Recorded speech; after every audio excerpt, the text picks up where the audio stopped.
Hello, web developers in the room. I have a question for you. Imagine you're building a restaurant app and you need to update your customers on how long it will take for a meal to be ready. How would you do this?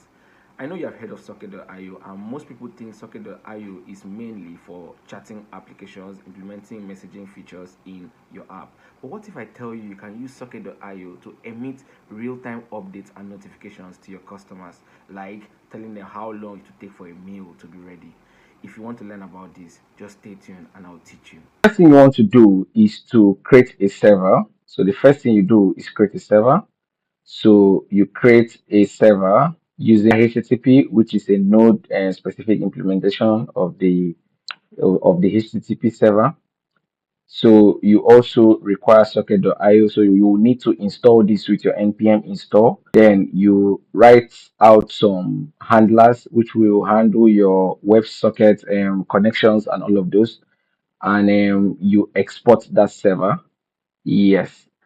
Then you now pass the server which you created as the first parameter here, and then you pass the second parameter is going to be the object, which takes in the origin, which is the client's URL. The client's URL could be either localhost 3000. It could be running on 3000, or on production it could be running on the production domain. So either of those. So you can have it in your .m file. This is the handlers that I told you, which is going to take care of handling the connection between the client and server, and also the data which is going to be emitted or fetched from either the client or the server. So it's like an interaction. It's like a one-on-one discussion you have, or one-to-many discussion you have. So it's like, yeah, that in the handlers. So in the handlers, what I'm doing for the dishes, it starts from here, which I'm trying to query my Postgres database, and I'm trying to get the dishes, yes, each dish availability, and then I send like the query to database, and I say you should query for this, so get all dishes and its availability. And if there is an error, it should console log the error. But if there is no error, it takes the result of that query, and that. So for each dish, we are going to get the ID, the name, the description, price, image URL, video URL, status, wait time, and category. So we have the wait time, which is going to be set there. So in order to convert it to seconds, because it's going to be set in minutes, like 2 minutes, 3 minutes, 4 minutes. In order to convert to seconds, we're going to multiply it by 60. So we get the countdown. That is how long in seconds we want to count down or want to wait for our dish to be ready. So I'll talk about that. So we check the status. So if the status is available, so if that dish is available, we emit the status and the ID. So the emit name is going to be status and that ID. So the status is, so we are emitting status as available, we are emitting name as name, we are emitting description as description, we are emitting price as price. You get this is all of them here. So image URL as image URL, video as video, and category as category. So if it is awaiting, this is where the logic comes in for us to wait for the dish to be cooked completely, or yet to be like served, or all of this.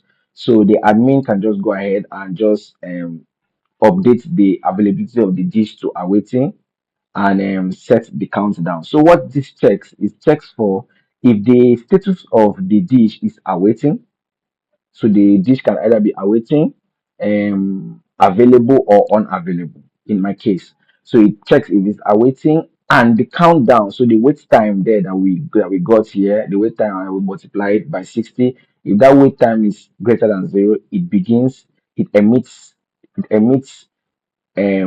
remaining time as the emit name, or as the event name. It emits remaining time and the dish ID, which it's having remaining time for.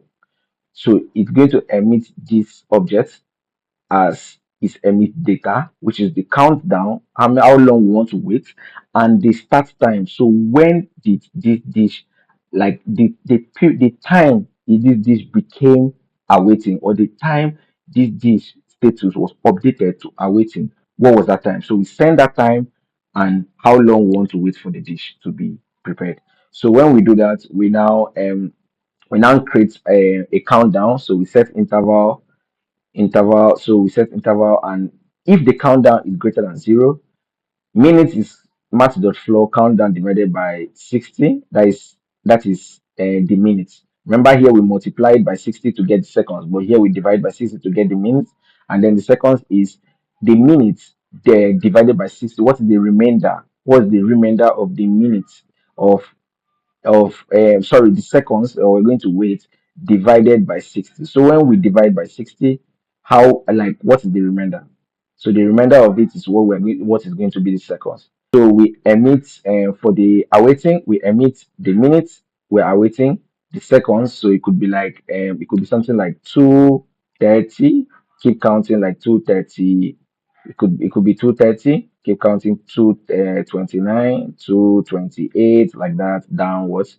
So we get that minutes, and the seconds is the seconds. Then the status is awaiting. See, it's explicitly written awaiting, because I want it to be in block letter. Like this is the status characters I want to emit, because I will use it in I'll use it on the client to display the type of status the dish is currently at. So we also emit the name, description, price, image URL, video URL, category, and we begin to, like, decrease. So the count, else we clear that interval. So that means if either the status is not equal to awaiting, or the status is maybe, sorry, the countdown is maybe less than 0, or 0 equal to 0. Maybe it has counted down completely up to 0. We just clear the interval, which is that countdown that was happening. We clear it, and then we update the status to ready. So we update status. So this is like a custom function I wrote to send a request back to this server to update the status of the dish in the database.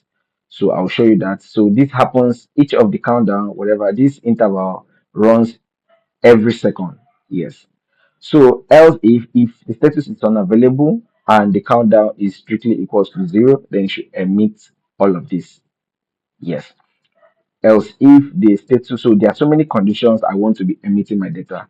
So my dishes, yeah, data. So if the status is strictly equals to available and the countdown is also 0, that means it should be the status should be available and still emit all of them.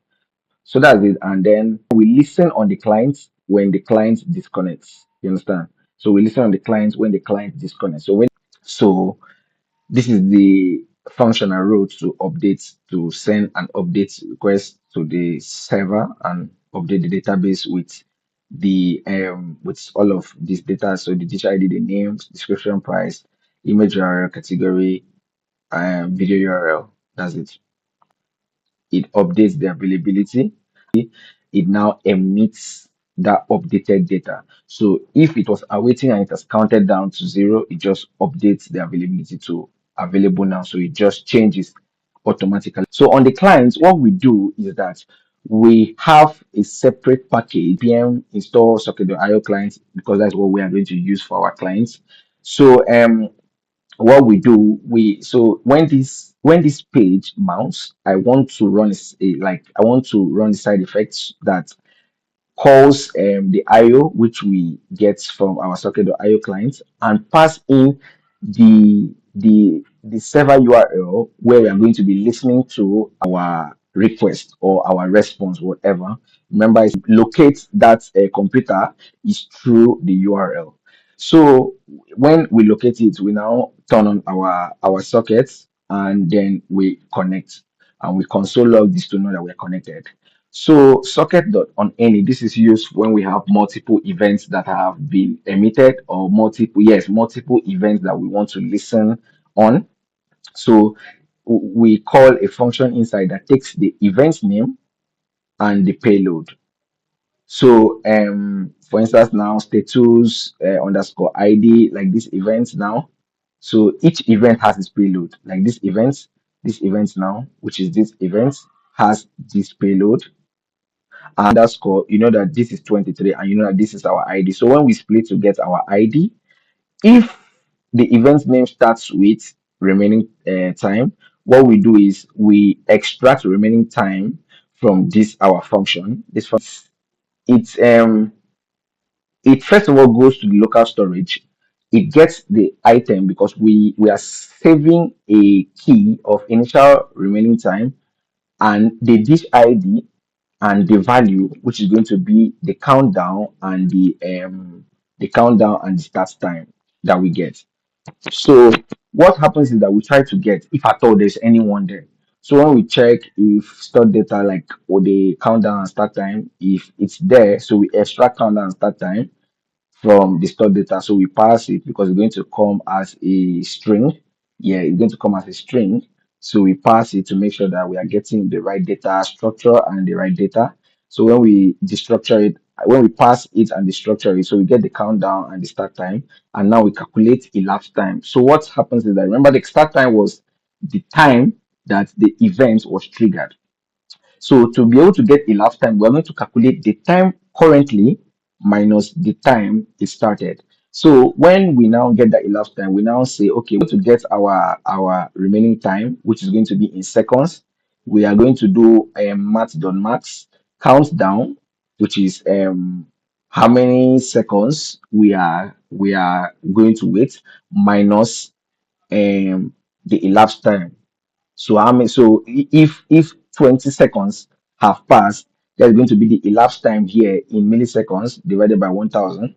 So that is going to be the elapsed time. So 20 seconds, let's assume we get here 20 seconds. So we are going to see our countdown. So if our countdown is like maybe 120 seconds, which is 2 minutes, we're going to now going to be it's going to now going to be like 100 seconds. So because it's going to be the countdown minus that, and we're now going to know what is our remaining time to await. So once we get our remaining time, we check if our remaining time is strictly equals to zero. So that means if the countdown has been completed, it's strictly equals to zero, or if the remaining time strictly equals to null. If set the new countdown and the new start time back to the local storage to persist it. This is done because in case the client refreshes, we still have a way of knowing our countdown, how long we have to wait, and when we started waiting, so that we'll be able to calculate how long is left. Because when you refresh it, like you lose the state, you lose the data, and all of this. So we don't want to lose our data, so we have to persist it here. And then after we have done that, after we have set that, we still set our states, our current state, to how long we're supposed to wait, and yes, how long we're supposed to wait. So the dish ID and the payload, which is the countdown and the start time. Else, if it's not remaining time and we don't do all of this, which is in this state, this state, and just add our dish ID and the payload. So that means in this case now, it's not going to be countdown and start time. What we do, and then we disconnect our connection because we are done with this where we are using it. So we pass the dish details and the initial remaining time to our dish card. Have a card that displays everything, display our countdown in case this dish is to be awaited. Maybe it's being prepared. So saved it in local storage. We're going to check in local storage. So we could have this. So this is it. This is how it looks when we save it. So like initial remaining time of 5 of dish 5, we're going to have the countdown 120 and the start time in milliseconds. You see? This is it. So classic memory is admin. Think okay, yeah, I think that's admin and update availability of dish. And so we update to our waiting and time is 1. So when we do that, it updates this dish to our waiting, and the countdown begins immediately. Saved the countdown and the start time in local storage. So even if I refresh this page now, for instance, now, if I refresh this page, I still get the countdown. You see that this dish is being awaited because it's emitting it to all the clients that and it updated back to available. You can see it.